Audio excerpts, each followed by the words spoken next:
Ya, kita akan mulai dalam doa dulu ya. Mari kita masuk dalam doa. Kami hari ini masuk dalam pembahasan firman Tuhan.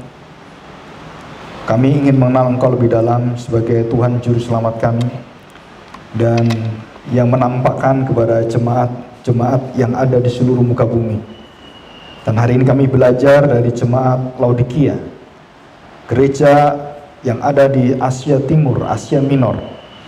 Dan kami percaya bahwa Tuhan sendiri akan membawa dalam hati kami satu sukacita yang besar, karena kami akan mengerti siapakah sebenarnya diri kami. Dan melalui gambaran Kristus, wajah Kristus, kami mendapatkan siapakah diri kami sebenarnya. Gereja macam apakah yang akan kami alami, dan bait Allah yang seharusnya, yang sejati, yang murni, yang harus kami tinggali, yaitu Engkau sendiri.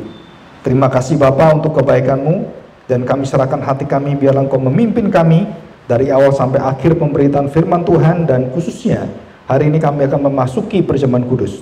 Tuhan kuduskan setiap hati kami, dan Tuhan bimbing kami supaya kami memiliki satu hati yang penuh pengharapan, karena kehidupan kami adalah sementara. Kehidupan yang kekal yang Tuhan janjikan akan kami terima. Di dalam nama Tuhan Yesus kami serahkan doa kami ini. Amin. Kita membuka kitab Wahyu pasal yang ketiga. Kitab Wahyu pasal ketiga.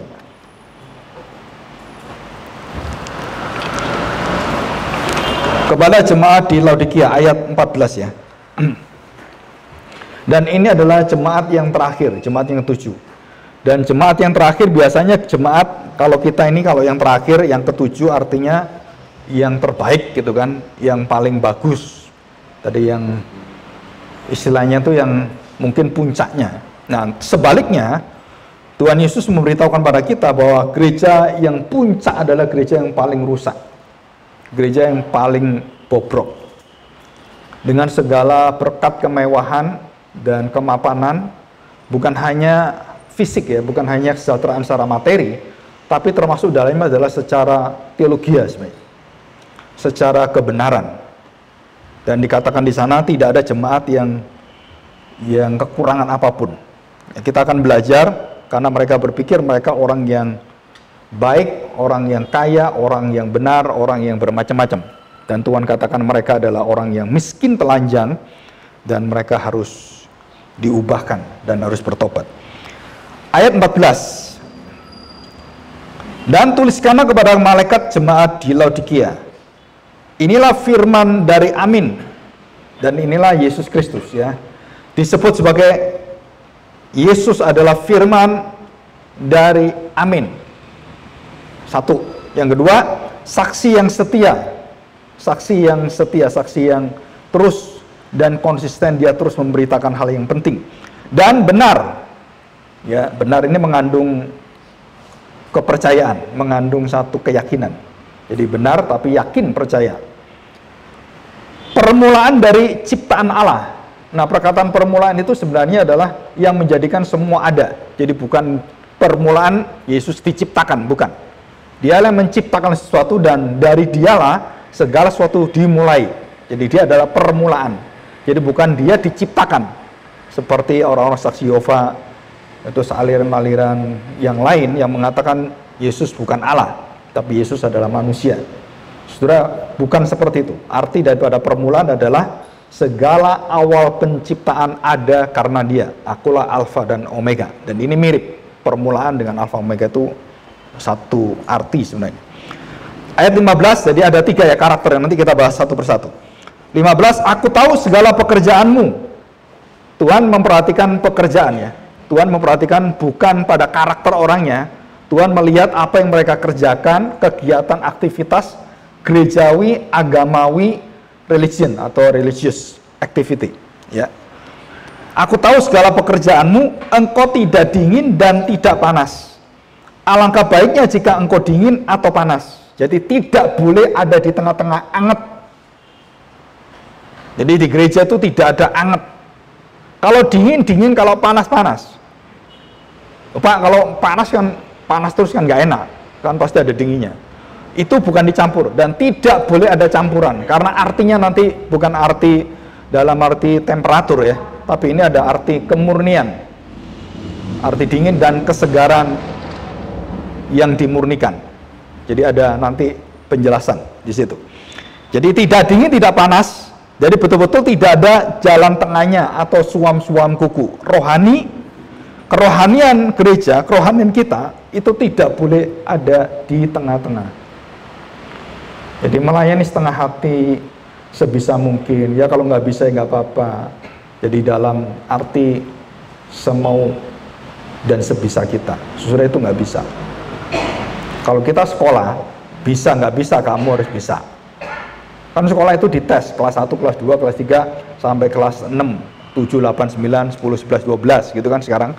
Terus kuliah. Dan semua itu melewati tahapan-tahapan dan tidak boleh tidak, kamu harus jalani semua. Setelah itu nggak bisa dilepaskan. Jadi mental kita itu sudah diberi oleh Tuhan mental apa? Mental harus melewati semua satu persatu. Dalam hidup apapun, kesulitan apapun, saudara kita harus bisa melewati itu satu persatu. Karena Tuhan beri kita kemampuan. Ya, dikatakan, aku akan memuntahkan engkau jika engkau tidak dingin, tidak panas, atau setengah-setengah, atau asal-asalan, maka aku memuntahkan engkau. Arti memuntahkan itu adalah Tuhan sudah tidak mau lihat lagi dan Tuhan sudah muak dengan kita. Muntah itu kan muak. Artinya Tuhan membenci kita. Jadi bukan Tuhan senang, tapi Tuhan membenci kita dan Dia memuntahkan. Jadi istilah memuntahkan itu adalah penghakiman. Jadi Tuhan begitu sabar menunggu dan semuanya, tetapi kalau kamu terus nggak bisa dingin, nggak bisa panas, terus tengah-tengah anget-anget kayak gitu, nggak bisa, Tuhan nggak bisa terima. Jadi kamu harus memilih, kamu melayani Tuhan atau melayani dunia, kamu melayani Tuhan atau melayani Mamon. Di mana hartamu ada, di situ hatimu, atau di mana Tuhan ada, di situ hatimu. Setelah itu nggak ada pilihan tengah.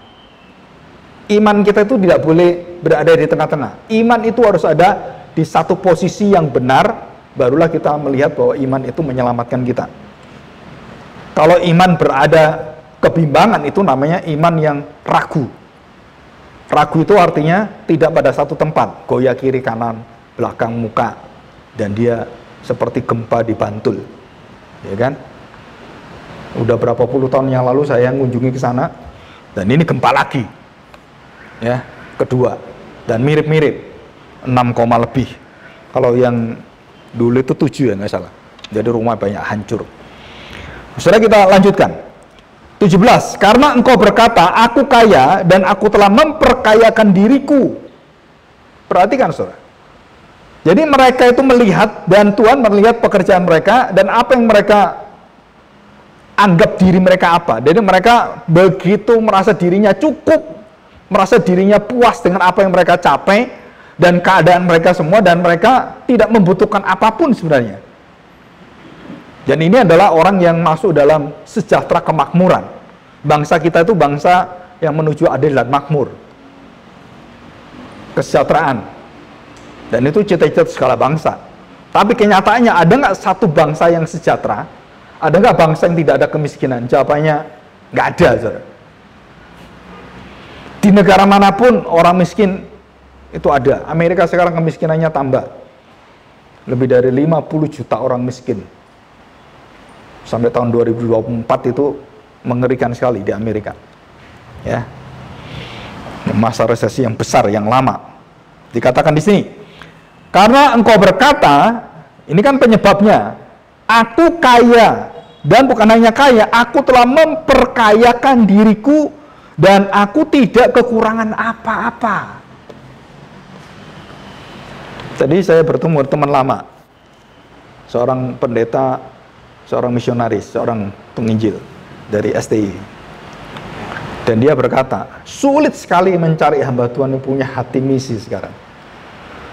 Dan semuanya itu berada di tempat yang nyaman, dan mereka di tempat-tempat yang mungkin jadi idaman orang-orang, ya, sekolah-sekolah teologi dan anak muda itu. Jadi seperti gereja itu seperti tempat bagaimana Masa depan saya itu ada di gereja, dijamin gereja, semuanya bagus, enak semuanya, dan rumah ada, mobil ada, wah pokoknya luar biasa. Dan dia mengatakan, saya sampai tua seperti ini, saya mempersembahkan diri saya ke Lampung. Dan dia buka perintisan di Lampung.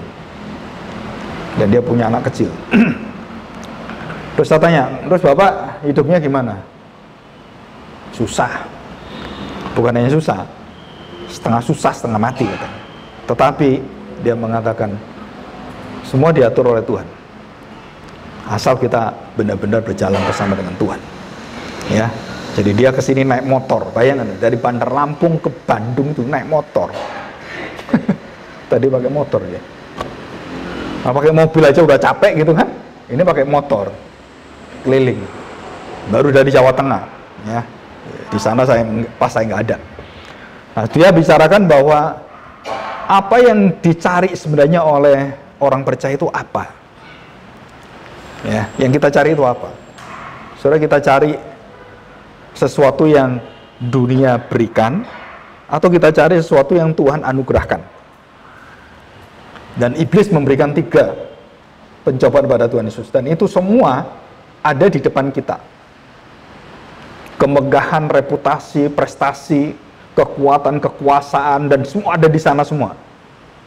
Kesuksesan gitu kan. Dan itu disediakan oleh iblis kepada Tuhan Yesus. Ini, ambil. Kalau kamu ambil semua, kamu nyembah saya. Jadi saya tanya, saudara, yang dirasakan jemaat Laodikia, tidak kekurangan apapun, dia memperkaya, itu yang dikejar oleh siapa mereka yang mereka kejar? Apa yang mereka kejar? Saudara, itu dunia kematian. Bukan berarti kita nggak boleh bekerja, saudara. Kita dikasih Tuhan untuk bekerja, dan kita bisa bekerja dengan baik. Ya, semua bisa dilakukan dengan baik. Bekerja adalah tanggung jawab kita. Tetapi saudara, untuk menjadikan kita mengejar sesuatu, dan untuk diri kita sendiri, memperkaya, aku kaya, dan aku akan memperkaya. Jadi nggak berhenti pada kaya, nggak berhenti. Orang kalau sudah punya mobil, punya ini, dia terus nggak akan habis. Dan itu adalah satu natur manusia, apalagi itu jatuh dalam dosa. Saudara-saudara nggak bisa menghentikan itu. Sampai ada orang yang tidak waras. Orang yang udah cantik. Saya lihat ada orang udah cantik, operasi plastik. Wajahnya masih dioperasi dan dipermak semuanya. Saya waktu masih kecil saya lihat Agnes Mo. Agnes Mo tahu kan? Agnes Mo. Sekarang wajahnya kan jadi beda. Deddy Corbuzier juga sama. Wajahnya jadi, janggutnya jadi keluar. Saudara, kita tanya, apa sih yang mereka cari? Apakah mereka bisa mempertahankan wajah mereka, terus prestasi mereka, sampai kapan mereka bisa? Michael Jackson menjadikan tubuhnya yang hitam jadi putih, bisa, saudara. Tapi akibatnya membuat dia mati, sengsara, dan sekarat. Whitney Houston juga sama. Freddie Mercury juga sama, Nirvana juga sama, Kurt Cobain juga sama, dan semua orang terkenal semuanya sama, dan kena penyakit sama semua, termasuk kita. Kalau masuk ke terjun dunia itu, kita akan mengalami yang dinamakan syndrome of a rich man atau rich woman, dan saudara masuk ke sana, pasti masuk ke sana, dan itu nggak bisa dicegah. Aku kaya dan memperkayakan diriku. Kapan kita bisa berhenti? Saudara, kalau saudara punya tujuan yang lain. Ya, ada tujuan lain. Oke, kita lihat sekarang ini. Dan bagaimana Tuhan Yesus melihat mereka? Dan karena engkau tidak tahu, ya, dan mengatakan tidak kekurangan apa-apa kan? Bahwa engkau melarat dan malang, miskin dan buta dan telanjang. Di sini. Dikatakan sekarat itu ya, melarat gitu kan. Engkau tidak tahu bahwa engkau melarat, malang, miskin, buta, dan telanjang. Saudara, ini satu identitas yang kita hanya lihat kepada seorang yang pengemis yang hancur. Betul ya? Saudara lihat pengemis, telanjang kan? Miskin kan? Jadi kerohanian jemaat Laodikia itu yang merasa dirinya bajunya bagus, rumahnya bagus, terus gerejanya begitu indah dan semuanya. Saudara, Tuhan lihatnya beda. Saudara. Tuhan lihatnya apa? Kamu kayak pengemis yang betul-betul sekarat di sana. Tapi siapa yang bisa mengerti itu? Kamu tidak mengerti, tapi aku beri ngerti sekarang. Kondisimu tuh nggak seperti itu. Kondisimu tuh, nih kondisimu. Engkau melarat, malang, miskin, buta, dan telanjang. Bagaimana ini keadaan bisa dibalikkan oleh Tuhan? Nah, Tuhan meminta ini. Maka aku menasihatkan engkau, supaya engkau membeli daripadaku emas yang pertama, yang telah dimurnikan dalam api, 2, agar engkau menjadi kaya di dalam spiritual, ya, bukan kaya jasmani, dan juga pakaian putih, supaya engkau memakainya, hidup yang di dalam kebenaran, kekudusan Tuhan. Supaya engkau memakainya agar jangan kelihatan ketelanjanganmu. Jadi ketelanjangan itu apa? Keberdosaan, dosa-dosa kita, dan itu adalah ketelanjangan kita. Jadi jemaat Laodikia ini melayani Tuhan, tapi melakukan banyak dosa-dosa. Mereka bernubuat, mereka melakukan mujizat, mereka mengajar, dan mereka banyak melakukan rohani-rohani. Tuhan katakan, kamu menyebarkan kebohongan. Apa kebohongannya?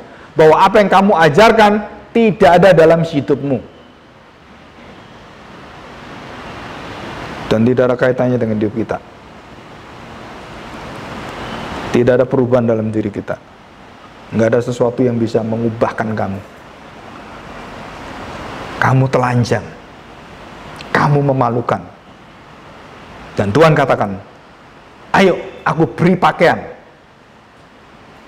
Kondisimu sudah hancur seperti itu. Engkau harus membeli emas supaya kedudukanmu kembali menerima yang berharga dari Tuhan, yaitu Injil. Kristus sendiri. Saudara, dikatakan dengan jelas. Supaya engkau memakainya agar jangan kelihatan ketelanjanganmu yang memalukan. Dan lagi, yang ketiga, minyak untuk melumas matamu supaya engkau dapat melihat. Jadi minyak itu lambangnya apa? Minyak lambangnya adalah pencelikan karya kuasa Roh Kudus.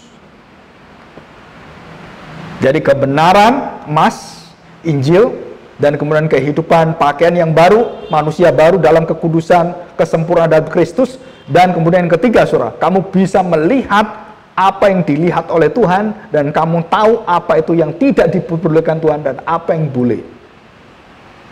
Dan matanya dibuka oleh Tuhan. Kamu tidak buta lagi. Jadi ini total. Kehancuran iman, hidup, percaya orang-orang Laodikia adalah kehancuran yang begitu total. Tapi mereka merasakan nggak apa-apa. Mereka merasakan, aku kaya, bahkan aku tambah kaya. 19. Barang siapa ku kasihi, ia akan kutegur dan kuhajar. Sebab itu relakanlah hatimu dan bertobatlah. Setelah kita suruh merelakan, baru setelah itu bertobat. Jadi tobat dulu atau rela dulu? Jawabannya rela dulu. Kalau anak bertobat kamu, ngakui salahmu. Ya salah, ya memang saya salah gitu. Saudara nggak ada kerelaan, nggak bertobat ya. Dari mana kita bisa rela? Saudara, kerelaan itu hanya ada karena karunia Tuhan, kasih Tuhan. Dan tidak ada kerelaan yang bisa lahir tanpa kasih Tuhan. Dan itu jawaban Alkitab, bukan jawaban kita manusia. 20. Lihat, aku berdiri di muka pintu dan mengetok. Berdiri di muka pintu dan mengetok. Yesus di mana? Di dalam atau di luar? Banyak orang lihat kan, Yesus mengetok pintu hatimu, tok itu kan. Saya tanya, Yesus di mana? Di dalam atau di luar? Jadi jemaat Laodikia ini, Yesusnya di mana? Di luar. Belum masuk. Karena dia ketuk-ketuk nggak bisa masuk. Tok. Ayo. Di dalam kematian, ketelanjangan mereka nggak bisa buka pintu itu, saudara. Bagaimana mereka bisa rela, bisa bertobat? Kalau mereka mati, telanjang, buta, melarat. Nggak bisa. Maka mereka harus membeli emas, harus mendapatkan baju putih, dan mereka harus menerima minyak yang membukakan pekerjaan Roh Kudus, mencelikkan mereka. Saudara, ini jemaat yang kita lihat, yang dikagumi orang itu, saudara, semua yang kita lihat semuanya. Saudara, kalau saudara punya mata dari Tuhan, itu mengerikan sekali. Bahkan ada orang yang begini, ini pengalaman saya. Ini orang pemimpin pujian, wah, YL, wah, bagus sekali. Ketemu ngomong-ngomong, saya tanya tentang hidup yang konsekuensi hidup dalam Kristus. Dia ngomong apa? Pak, kalau saya berhubungan dengan dagang, dengan orang agama lain, saya menunjukkan saya orang beriman, orang Kristen, resikonya berat, Pak.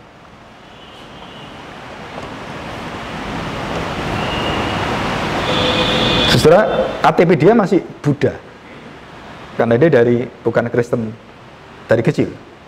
Dan sampai kapanpun dia, saya tanya, terus kapan kamu ganti Buddha? Untuk dagang aja Pak itu Pak.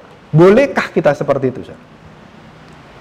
Di gereja kita punya KTP Kristen, KTP surgawi, tapi di dunia KTP kita Buddha atau Islam atau agama lain. Untuk apa? Supaya saya aman dan nyaman waktu berdagang. Saudara, Tuhan muntahkan orang-orang seperti ini. Nggak main-main, saudara. Tuhan buang orang seperti ini. Saudara, kita hidup di dalam Tuhan. Satu sisi waktu kita belum percaya, kita rindu sekali. Waktu kita masuk di dalamnya, baru kita tahu tuntutan Tuhan itu, waduh, kesempurnaan, saudara. Dan kita nggak mungkin lakukan itu, karena kita mati, kita telanjang, melarat, buta. Dan kita membutuhkan emas yang murni, kita membutuhkan baju kebenaran itu, kekudusan dari Kristus itu, pengorbanan dia, kesucian dia. Dan kita membutuhkan karya Roh Kudus supaya mata kita itu diberi minyak supaya melihat dengan jelas semua. Ya. Oke, kita lanjutkan. Aku berdiri di muka pintu dan mengetok. Jikalau ada orang yang mendengar suaraku dan membukakan pintu, aku akan masuk mendapatkannya, dan aku akan makan bersama-sama dengan dia, dan ia bersama-sama dengan aku. 21. Barang siapa menang, ia akan kududukkan bersama-sama dengan aku. Di mana Yesus duduk? Di tahta sebelah kanan Bapa. Di mana kita duduk? Di sebelahnya Tuhan Yesus. Jadi kalau Yesus memerintah, kita juga apa? Memerintah. Tidak tahukah kamu adalah raja-raja bersama sang raja di atas segala raja. Kamu akan menghakimi malaikat. Karena di mana Yesus duduk, di mana Yesus menghakimi, kita juga duduk, kita juga ikut menghakimi bersama dengan Kristus. Dan kita akan melihat bagaimana kambing domba itu dipisahkan. Saudara, itu mengerikan sekali, saudara. Yohanes ini melihat, dia takut sekali. Di dalam Alkitab dengan jelas Tuhan mengatakan apa? Banyak yang dipanggil, berapa yang dipilih?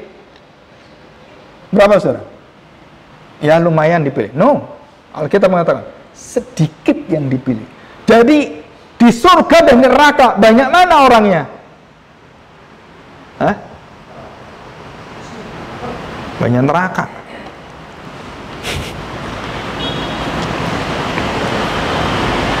Banyak neraka, saudara. Karena Tuhan ini mengatakan, Tuhan, aku melakukan semua ini. Tuhan katakan, nyala engkau pembuat kejahatan. Ya sama dengan Laodikia. Aku muntahkan engkau. Saudara, kita lihat ini, ayat yang 21. Sebagaimana aku pun telah menang dan duduk bersama-sama dengan Bapakku di atas tahtanya, siapa bertelinga adalah ia mendengarkan apa yang dikatakan Roh kepada jemaat. Nah, saudara, kita lihat sekarang apa maksudnya ini.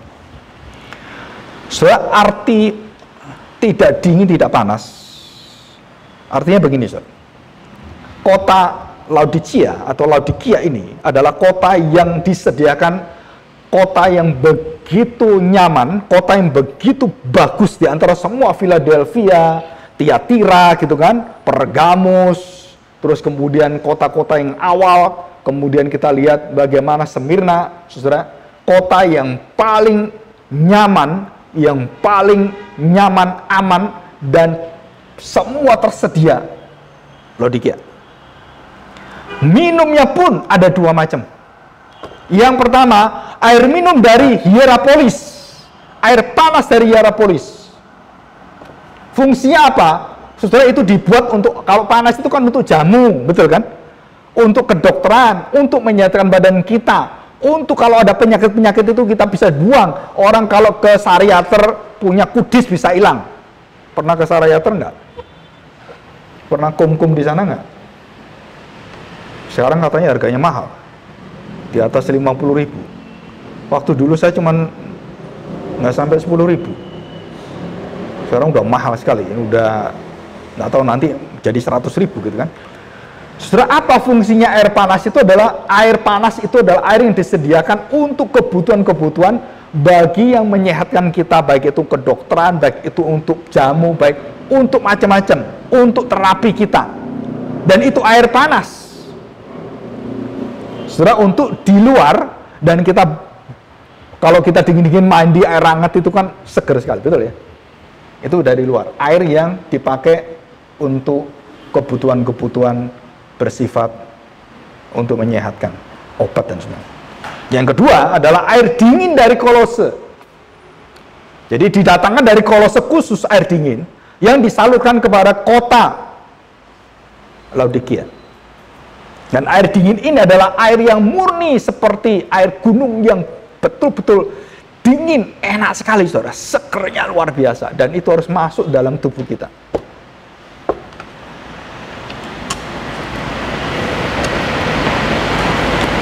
Nah saudara, dari arti inilah kita baru tahu air yang ada untuk jamu itu tidak boleh dicampur dengan air yang ada di Kolose yang untuk kita minum. Kalau kamu campur, kamu minum, mutah kamu. Dan betul, orang-orang itu yang iseng-iseng, mereka mencampur air itu, mereka minum. Ada yang mutah, ada yang mabuk, saudara.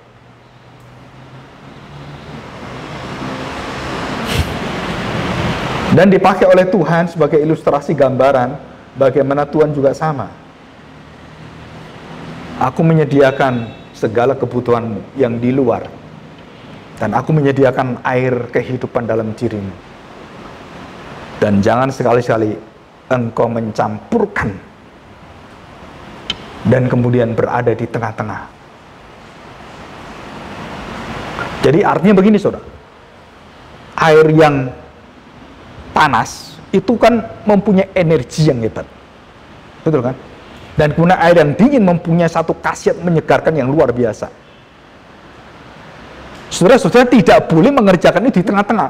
Di tengah-tengah artinya apa? Wah Pak, jadi saya kan bisa panas, bisa dingin. Bukan, bagus itu. Kamu punya panas, dingin. Wow, itu sempurna jemaat itu. Tapi dia nggak dingin, dia nggak panas. Itu maksudnya Tuhan. Bukan dicampurkan. Bukan, saudara. Kalau kamu dingin, ya dingin. Kalau kamu panas, ya panas. Jangan kamu di tengah-tengah. Nggak dingin, nggak panas. Nah, itu adalah posisi rohani orang-orang yang dimuntahkan oleh Tuhan.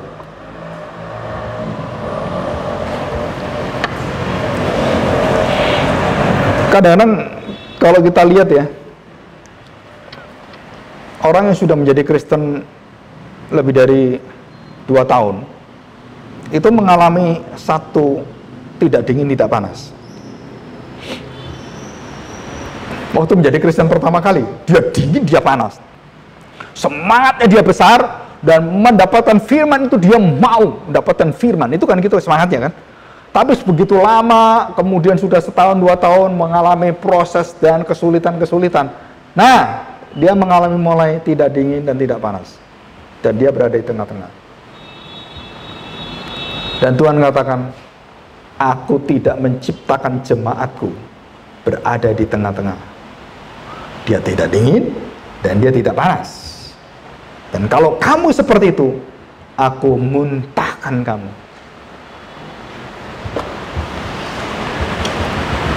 Saudara, jadi air yang panas dari Hierapolis itu tidak boleh kamu dinginkan. Air dingin yang berasal di Kolose tidak boleh kamu hangatkan. Bisa ngerti maksudnya?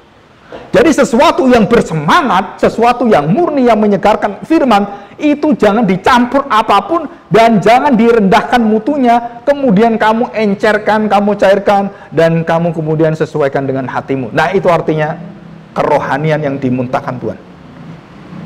Jadi dia mencoba untuk, saya nggak bisa